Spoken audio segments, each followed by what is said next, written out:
Greetings collectors and welcome to today's retro game review. It's been a while since we looked at a movie to game release. Join me today as we look back at one of the biggest movies of all time to receive the treatment, with Jurassic Park for the Sega Mega Drive.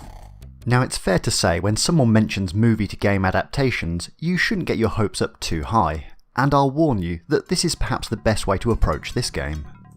Like many of us, I grew up fascinated by dinosaurs.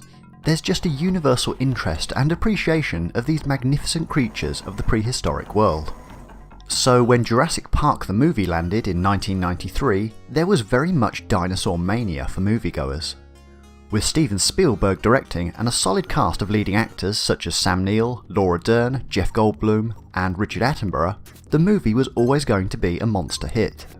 Set this against world-leading special effects and a plot already based on a best-selling novel by Michael Crichton, Jurassic Park became one of the best-known movies of the decade. The Internet Movie Database also informs us that box office receipts topped the $1 billion mark globally. Anyway, the movie was fantastic and still has an 8 out of 10 rating on the Internet Movie Database. The characters were memorable, the dinosaurs were believable, and to this day, a generation of moviegoers can't hear the phrase "clever girl" without thinking about raptors. So, with the world's focus on dinosaurs and Jurassic Park, a game was released to accompany the piles of movie-related merchandise. This effort, developed by Blue Sky and published by Sega, is a bit of a mixed bag in my opinion. There's clearly a lot to like in here, but also quite a bit to frustrate you as a gamer and a fan of the movie. The game gives you the option of playing as Grant or a raptor, which in itself offers two very different experiences. As Grant, the human option, your task is very much in line with the movie to find safety and escape by taking down dinosaurs when needed.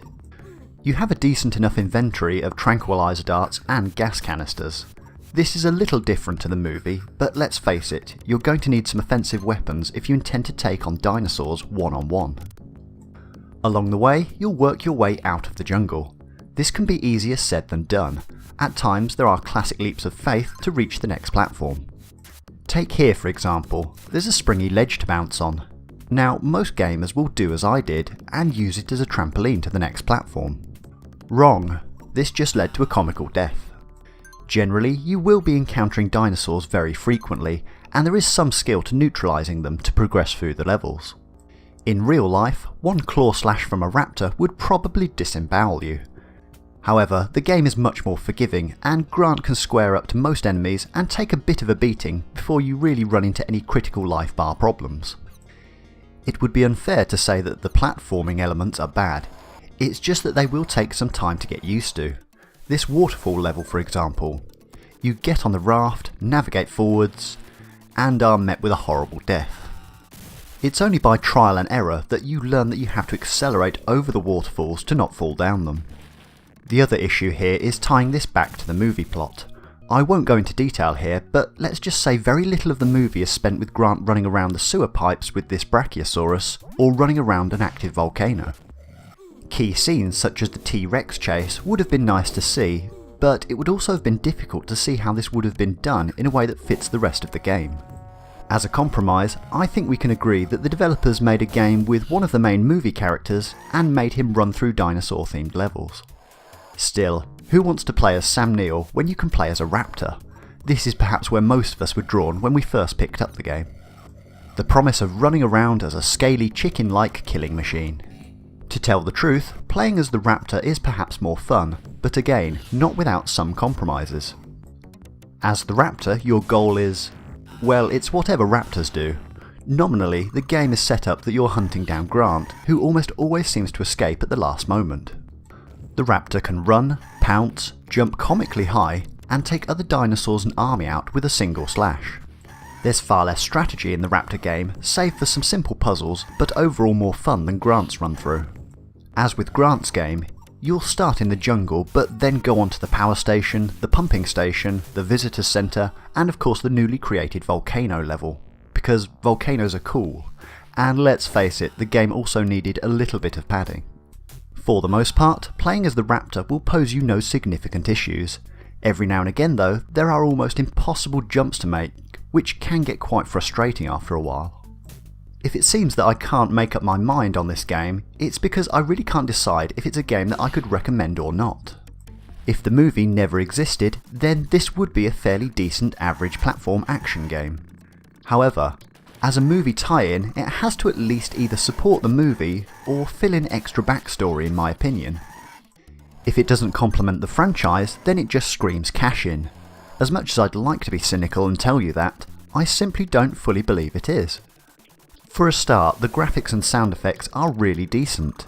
The game utilised props and motion capture from the movies, the cutscenes helped keep the tone in line with the movie, and I can feel a sincere thread in here that the developers wanted the game to be as good as it could be.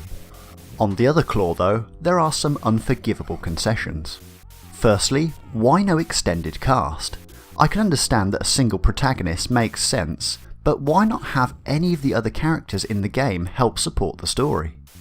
I don't think any gamers will have an issue with Grant's character in the game. However, there are other options here, such as including Muldoon to track down the Raptors. At times, it just feels that there were other options to explore here. Secondly, the music. Now, John Williams' Jurassic Park theme is synonymous with the movie and the franchise in general. It's orchestral, moving, and sums up the grandeur of seeing dinosaurs walk the earth again after 65 million years. We don't get this from the game though. We get this as an opening theme.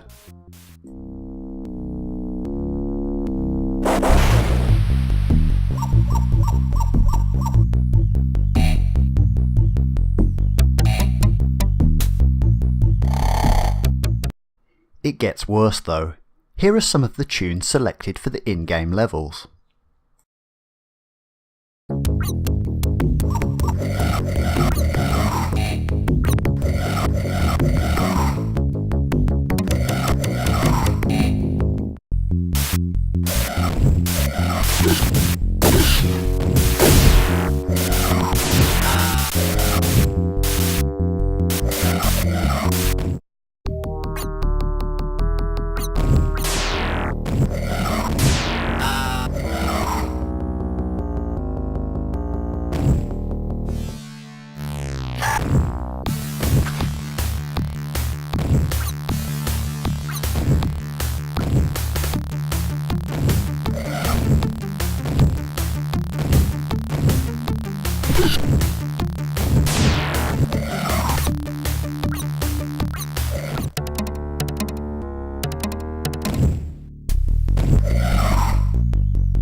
I just don't get it. It almost makes you conclude that the developers didn't have the rights to use the likenesses of the cast and certainly weren't given the rights to the soundtrack. For a movie tie-in, these things are pretty much a given, as this is an officially licensed release. The physical presentation has all of the licensing elements spot on. The case, cartridge, and manual all carry the distinctive Jurassic Park logo. From what I've read, the game also sold a decent amount of copies and was generally well received for a movie tie-in. Well enough at least to receive a follow-up game, Jurassic Park Rampage Edition, and also Lost World sequels.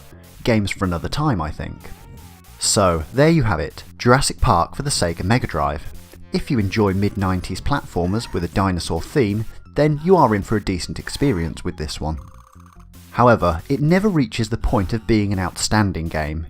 If the Jurassic Park logo wasn't associated with this release, I dare say that this one would have been forgotten by now.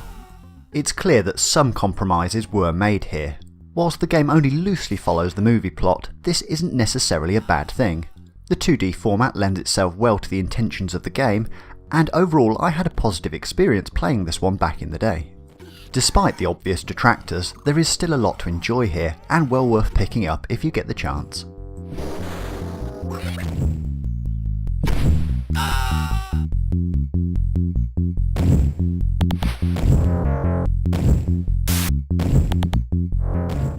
Hello again, I hope you enjoyed today's show and thank you for the view. Remember, you can always comment, like, subscribe and find us on the social media sites below. Happy collecting!